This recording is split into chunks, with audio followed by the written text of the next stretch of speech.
আসসালামু আলাইকুম। আপনারা যারা আপনাদের ফেসবুক পেজের উইকলি চ্যালেঞ্জের কমেন্ট রিপ্লাই করার পরও কমেন্ট চ্যালেঞ্জগুলো কমাতে পারছেন না, তাদের জন্য এই ভিডিওটি। তো চলুন আমরা দেখি কীভাবে আমরা কমেন্ট কমাতে পারি। তো প্রথমে আমরা আমাদের ফেসবুক পেজে চলে যাব। পেজে আসার পর আপনার প্রোফাইলে ক্লিক করে ড্যাশবোর্ডে ক্লিক করবেন। করার পর এখানে দেখতে পাচ্ছেন যে রেসপন্স টু 5 কমেন্টস, তার মানে আমার 5টা কমেন্ট আমি কিন্তু রিপ্লাই করার পরও এটা কমতেছে না। তো এটা কীভাবে কমাতে পারি? তো আমরা এখানে ক্লিক করব। ক্লিক করার পর আপনার ফিল্টারে ক্লিক করবেন, ফিল্টার থেকে অল, ডান, তার পাশে আবার ফিল্টার অপশন দেখতে পারবেন। ফিল্টারে ক্লিক করে রিকমেন্ডেড এই অপশনে ক্লিক করবেন, তারপর ডান করবেন। এখন রিকমেন্ডেড করার পর আপনারা এখান থেকে খুঁজে বের করবেন যে কোন কমেন্টে আপনার রিপ্লাই করেননি। তো সেই কমেন্টে আপনি রিপ্লাই ক্লিক করবেন।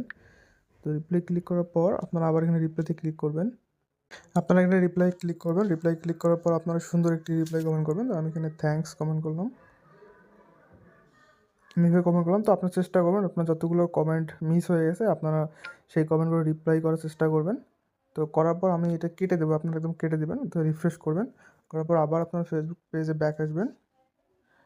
প্রোফাইল থেকে ড্যাশবোর্ডে আসতে হবে, ড্যাশবোর্ড। তো এখন দেখতে পাচ্ছেন আপনার রেসপন্স টু 4 কমেন্টস, তার মানে আপনার একটা কমেন্ট কমে গেছে। তবে আপনার চেষ্টা করবেন যেন যারা আপনাকে কমেন্ট করবে কমেন্ট করার সঙ্গে সঙ্গে রিপ্লাই করার। তো আপনারা দ্রুত রিপ্লাই করলে কিন্তু আপনাদের এই সমস্যাটা হবে না। তবে যদি কোনো কারণে মিস হয়ে যায় তাহলে আপনারা চেষ্টা করুন এইভাবে আপনারা ফিল্টার করে রিকমেন্ডেড অপশন থেকে কমেন্টগুলো ধরে ধরে রিপ্লাই করার। তাহলে কিন্তু দ্রুত আপনার চ্যালেঞ্জটা পূরণ হয়ে যাবে। তো আমি বাকি 4টা কমেন্ট এখন রিপ্লাই করে আমার চ্যালেঞ্জটা পূরণ করব। তো আপনারা এইভাবে চেষ্টা করেন এবং ফেসবুকে নিয়মিত সময় দিন। ইনশাআল্লাহ ভালো কিছু করতে পারবেন। সবাই ভালো থাকবেন, সুস্থ থাকবেন। আল্লাহ হাফেজ।